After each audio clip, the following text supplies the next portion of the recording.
Bismillahirrahmanirrahim. Assalamualaikum warahmatullahi wabarakatuh. Ya, masih dengan saya di sini. Untuk yang terakhir, kita akan membahas soal bank secara umum. Jadi kita harus tahu dulu apa itu bank.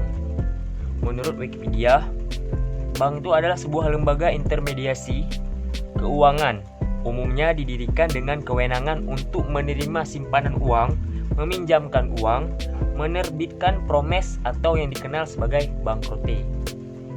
Jadi kita dari kecil juga udah tahu pastinya kalau mau minjam uang, narik uang itu apa-apa biasanya ke bank. Itu juga orang umumnya juga udah tahu lah, orang baru-baru pergi SD tahu mungkin kalau mau kemana, mau tarik uang ke bank, tahu lah. Baik, sekarang kita akan bahas sedikit jenis-jenis bank. Yang pertama itu adalah bank sentral. Bank sentral itu didirikan misalnya sesuai Undang-Undang Nomor 13 tahun Nomor 13 tahun 1968 itu dia yang mana tugasnya adalah untuk mengedarkan dana, mengatur stabilitas harga, menciptakan uang, dan lain-lain. Pokoknya bank sentral ini adalah induknya bank yang ada. Misalnya di Indonesia, bank sentral itu adalah Bank Indonesia. Terus harus cuma ada satu di pusatnya. Misalnya di Indonesia pusatnya di Jakarta gitu kan. Ya, pusatnya di Jakarta, Bank Indonesia namanya. Harus ada satu dan cuma dia yang bisa ciptain uang, bank-bank lain nggak bisa. Nanti habis dia ciptain baru dia edarin. Terus yang kedua ada bank umum. Bank umum ini ya bank kayak bank pada umumnya lah. Dia kasih pinjam kredit, kasih bisa untuk menitipkan barang, kirim atau nitip barang, bisa untuk kasih jasa asuransi, jasa cek, jasa giro, dan sebagainya. Terus ada bank pekreditan rakyat. Kalau bank pekreditan rakyat ini adalah bank penunjang yang memiliki keterbatasan wilayah operasional dan dana yang dimiliki dengan layanan yang terbatas pula, seperti memberi kredit pinjaman dengan jumlah yang terbatas. Jadi pokoknya nggak bisa banyak lah. Intinya di bank pekreditan rakyat ini apa-apapun terbatas. Baik, sekarang kita akan membahas sedikit tentang transparansi informasi produk bank.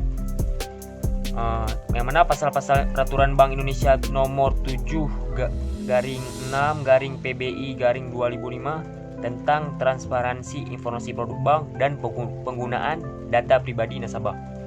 Sini ada pasal 4 ayat 1 yang mana berbunyi, bank wajib menyediakan informasi tertulis dalam bahasa Indonesia secara lengkap dan jelas mengenai karakteristik setiap produk bank. Sudah pasti sini emang yang pertama harus bahasa Indonesia secara lengkap karena kita tinggal di Indonesia, harus bahasa Indonesia dan jelas mengenai karakteristik setiap produk bank. Kalau nggak jelas nanti ya kayak mana hidup dalam ketidakjelasan. Semua itu dia harus pasti kan, harus jelas. Dan di sini juga dibilang karakteristiknya harus jelas setiap karakteristiknya produk banknya. Dan pasal 4 ayat 2 mana berbunyi, informasi sebagaimana dimaksud pada ayat 1 wajib disampaikan kepada nasabah secara tertulis dan atau lisan. Jadi apapun karakteristiknya itu dia harus disampaikan kepada nasabah, baik secara tulis maupun lisan, karena biar tidak nimbul rasa kecurigaan antara kedua belah pihak gitu kan.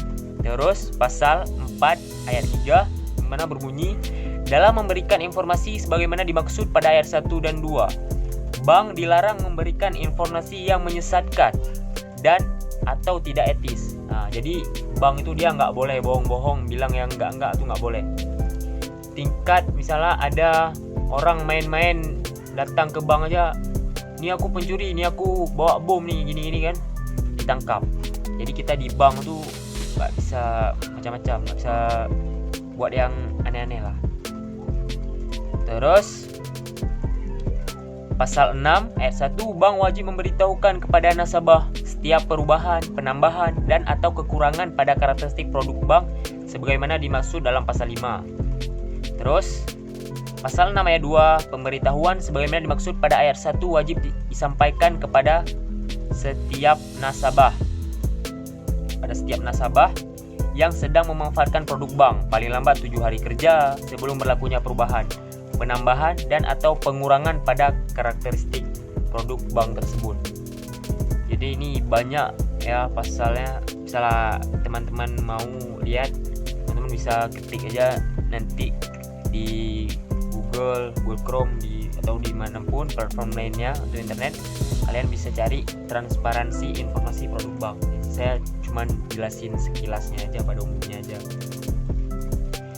Dan mungkin cuman itu yang bisa saya bahas soal bank konvensional. Kalau misalnya lebih rinci lagi terlalu lama mungkin ya.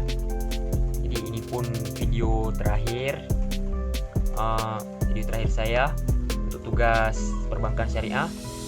Jika dari video pertama sampai video ini ada salah kata atau ada salah penyampaian, saya mohon maaf sebesar-besarnya pada ibu dan teman-teman atau siapapun yang melihat video ini. Ya, kita sharing aja lah di sini, bagi ilmu. Kalau saya salah, saya minta maaf. Teman-teman bisa buat yang betulnya di kolom komentar. Kita berbagi ilmu, kita sharing. Jangan saling ngejudge lah, salah ini itulah pokoknya. Mungkin hanya ini yang bisa saya sampaikan. Lebih dan kurang saya mohon maaf. Wabillahi taufiq wal hidayah. Assalamualaikum warahmatullahi wabarakatuh.